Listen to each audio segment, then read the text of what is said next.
When the Indy Cars pull into Infineon Raceway in Sonoma, keep an eye out for number 4. He knows the track well, having grown up a few miles away in Sausalito, learning to race on this very same course. And, for me, I don't even get back to the Bay Area that frequently anymore. So, just getting off a plane at SFO and smell the Pete's coffee, right there out of the gate, is definitely cool for me. And J.R. Hildebrand loves being home while knowing each of the twists and turns.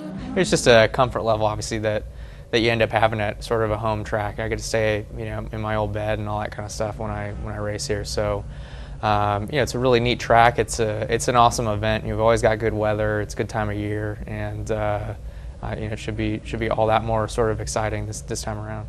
Because it's essentially the track you grew up racing on, do you give yourself any extra push, or is there any extra pressure to want to succeed on this track?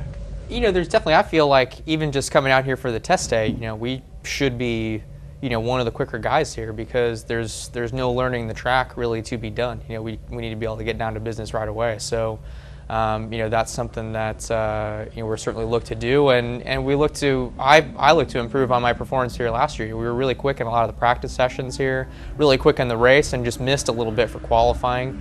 That's something that's going to make a big difference on the race weekend here, and that we're definitely putting a lot of emphasis on. It has been a very eventful 2011 for you. We all watched the Indianapolis 500, Sure. and how much do you think about what happened in Indy? In the end, there's certainly some things that I think I could have done differently, little things to tweak what happened on the last lap or so or whatever. But Indianapolis is a race that you got to go big or go home, and looking back at what happened and the decision-making process that I kind of made in the last couple of corners, it's the decision that I would make again if it happened all over again. So, it's a sort of low probability move to pass a guy around the outside of turn 4 at Indy, but, put in a situation where there's a car going 50 or 60 miles an hour slower than you, jamming on the brakes to try to follow him through the corner is, at the time certainly seemed to pose more of a risk, to me in terms of, where the outcome of the race was going to go. So I think kind of having to confront the whole situation right away has made it easier to deal with, but when it comes down to it, it's a battle scar that we've got to avenge next time around. And if his graciousness and humility don't immediately grab you, here's one more reason to keep tabs on JR. He may be one of the smartest athletes to ever emerge from the Bay Area, leaving Redwood High in Marin with a GPA over 4 and getting an engineering scholarship to MIT, which he put on hold to follow a dream.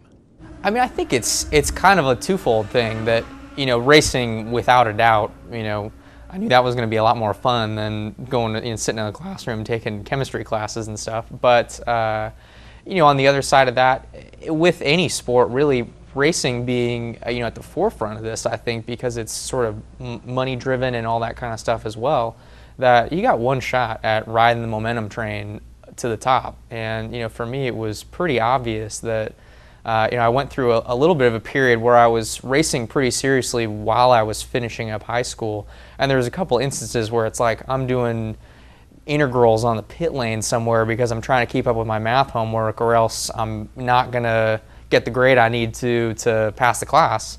And that just wasn't going to work. I wasn't going to be able to continue doing that as my racing career was getting more serious. And so I decided I was really lucky actually to be able to accept at MIT with a deferral initially. So that kept my counselors and all that kind of stuff over at Redwood pretty cool about the whole thing. And since then everything's just kind of continued going the right direction. So I haven't really had to look back too much. And you've had such a breakout season. Where do you hope this thing goes next?